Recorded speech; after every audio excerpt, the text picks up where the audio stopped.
대해서 좀 더 자세히 짚어보겠습니다. 조진희 부동산 전문가 모셨습니다. 전문가님 어서 오세요. 네, 안녕하세요. 네, 이번 주거 정책의 전반적인 흐름 어떻게 보셨어요? 우선 기본적으로는 이제 주거에 있어서의 수요층들을 위한 공급을 늘린다는 점에서 그리고 장기적인 목표 설정이라는 그 점에서는 긍정적으로 보이고 있습니다. 근데 단지 문제점을 하나 좀 제시를 한다라고 한다면 22년도까지 이제 100만 가구 공급이라는 목표가 있습니다. 근데 대부분 이제 수도권 지역에 대부분 추진되어 있는데 내년부터 이미 이제 그 미분양분이라든가 이미 적체되어 있는 물량들이 많은 상태에서 추가 공급량이 들어갔었을 때 어떤 가격 하락 우려라든가 이런 부정적인 측면도 있다고 보시면 될 것 같습니다. 그렇군요. 이 말씀하신 대로 일단 수요자 맞춤형 지원 공급이 핵심이라고 볼 수 있는데 이전과 비교해서 많이 달라졌다고 볼 수 있을까요? 기본적으로 이제 매년 그 공급하기 위한 어떤 그런 지역적인 부분에 있어서의 장점이라고 볼 수 있을 것 같습니다. 보통 저희가 공공임대주택이라고 한다면 서울, 경기권 외곽 지역이다 보니까 실제 직장을 다닌다거나 어떤 신혼부부들이라든가 청년주택들이 실제 필요한 지역이 아닌 지역의 공급이라는 부분에 있어서의 불만들이 많았고 실효성 문제도 많았습니다. 근데 이번 공급에 있어서의 어떤 현실화 정책이라는 것을 좀 긍정적으로 본다고 한다면 네. 경기권 안에서도 좀 더 이제 직장들이 좀 더 우수한 지역, 그다음에 서울, 강남 지역으로의 어떤 접근성이 좋은 그런 지역들을 이제 우선순위를 했다라는 것들에 있어서는 좀 긍정적으로 보실 수가 있을 것 같습니다. 네.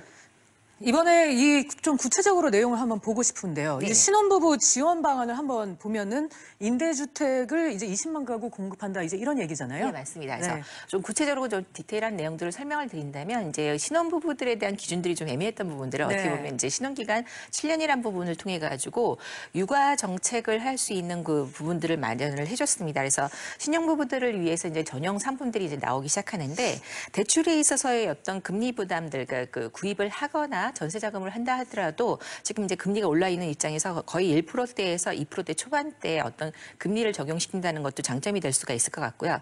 특히 이제 신혼 희망타운 같은 경우는 뭐 지금도 이제 우수한 지역이라고 할 수 있는 성남 뭐 금토동이나 그 복정이라든가 이런 데에서 이미 이제 직장이라든가 강남 수요들을 예측하고 같이 갖고 갈 수 있다는 점에서는 중요한 점이 될 수 있을 것 같습니다. 그리고 또 한 가지 무엇보다도 이제 그 기존에 신혼부부들 같은 경우는 어떤 이렇게 출산을 미뤄가면서까지도 이제 공급을 할 수 없었던 것, 선택할 수 없었던 부분들을 가지고 무자녀들 그 특별 공급이라든가 이런 것들도 같이 나누어져 있습니다. 이것 외에도 이제 청년층을 위한 주택 공급도 같이 네. 한번 보셔야 될 것 같은데요. 청년층 지원 방안이 이제 좀 더 구체적으로 나와 있었습니다. 이제 예를 들어서 저희가 이제 그 일자리 뭐 청년주택 30만 호가 단순하게 어떤 그 공급 부분만이 되는 것들이 아니라 입주 대상이 연령층을 좀 더 확대시켰다는 부분에서는 좀 긍정적으로 볼 수가 있습니다. 보통 이제 그 고등학교를 졸업해서 학업과 취업을 같이 병행하는 19세 미만 같은 경우는, 그러니까 19세 이상 부분들 같은 경우는 25세 제한에 걸려 있어서 어떤 선택들이 없었던 부분들, 그리고 39세 이하까지 해서 19세부터 39세까지 어떤 그 나이층을 좀 더 확대했다라는 점에서는 긍정적으로 보실 수가 있을 것 같고요. 특히 이제 그 주택 마련이라든가 전세자금 보증금들을 마련하기 위한 청약통장 같은 경우가 좀 더 긍정적인 상품을 보실 수가 있을 것 같습니다. 그래서 만 29세 이하의 그다음에 급여 3천만 원 이하 소득자 같은 경우는 장기적으로 매년 600만 원, 그리고 월 소득 기준, 그러니까 월 납입 기준에서는 50만 원입니다. 그래서 2년 이상 가입하게 될 경우 3.3%의 금리를 우대해 줄 수 있는 부분과 특히 이제 매년 500만 원까지 비과세 혜택을 주게 되니까 아무래도 좀 더 좋아질 수가 있죠. 그리고 또 한 가지 좀 더 늘어난 상황이라고 한다면 기존의 월세 대출이라는 부분에 있어서는 뭐 30만 원까지 한계 보증이었다고 한다면 지금 이제 40만 원까지 간다는 거. 그다음에 전세 대출에 있어서도 기존에 이제 25세 미만은 거의 힘들었습니다. 근데 이번에 19세까지 확장을 해가지고 전세자금 대출까지 해준다는 점에서는 긍정적으로 보시면 될 것 같습니다. 그러니까 말씀을 들어보니까 이제 대체적으로 젊은 층에 좀 무게를 뒀다 그런 느낌이 들어요. 예, 맞습니다. 아무래도 이제 사회 취약계층이라 해서 주거에 있어서는 독립을 해서 새로 이제 주택을 구입을 하거나 얻어야 되는데 이제 자본금의 문제들도 발생이 됐었습니다. 공급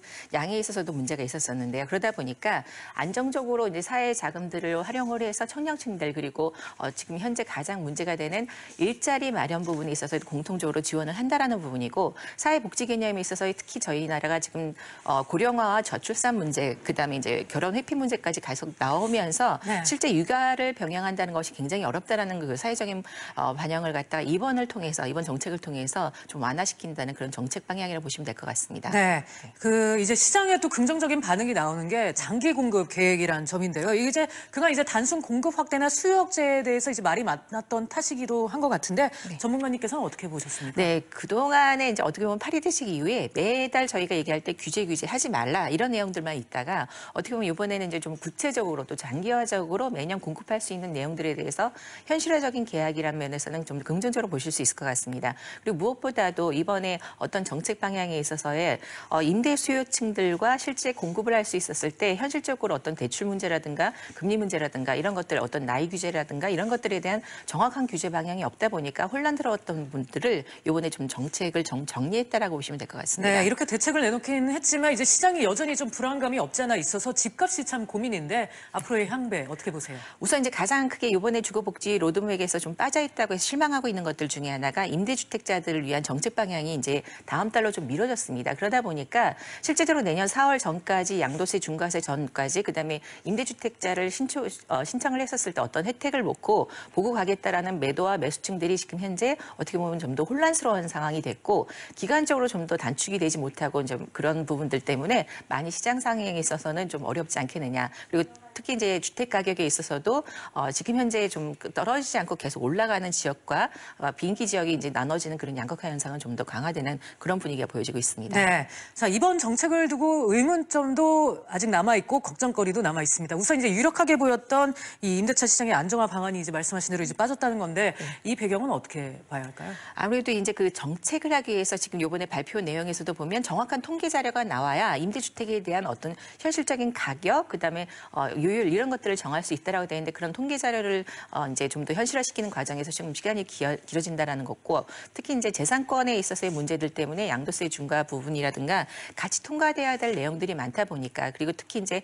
건강보험료 인하라든가 이런 것들이 어떤 세수 마련들 그리고 정책자금 마련들에 대한 부분들이 같이 결류가 되어 있다 보니까 아무래도 늦어질 수밖에 없지 않았느냐. 그래서 이제 실효성 문제들도 다들 이제 의구심으로 제출하고 있는 그런 상태라고 보시면 될 것 같습니다. 네, 이번 이제 공급 정책의 관건이라면 역시 이제 부지와 재원 확보 문제입니다. 이제 사실 목표 달성이 순탄치 않을 것이다 이런 얘기도 나오는데 이에 대해서는 어떻게 보시나요? 네, 이미 지금 국가 예산으로 한 13조 원이 예상되어 있고 네. 뭐 예비비로 한 106조 원, 그다음에 이제 국토기금으로 해서 한 42조 원 정도가 예상되어 있는데 이 자금도 이미 그 도시재생 뉴딜 정책으로 이미 실행돼서 쓰고 있는 자원들입니다. 그럼 결론적으로 5년 동안 이 자금들을 활용을 해서 또 추가적인 부지 마련이 들어가야 되는데 일부 지금 이번에 희망타운으로 선정된 지역 자체가 이미 가격이 상승되어 있는 집가 상승을 반영하고 있는 지역이라는 점에 있어서도 특히 이제 그 지역에서 또 땅을 내놔야 되는 입주민 입장에서도 이게 굉장히 많은 반발들을 예상하고 있습니다. 그래서 자금 마련과 공급지 부분에 있어서 굉장히 낭은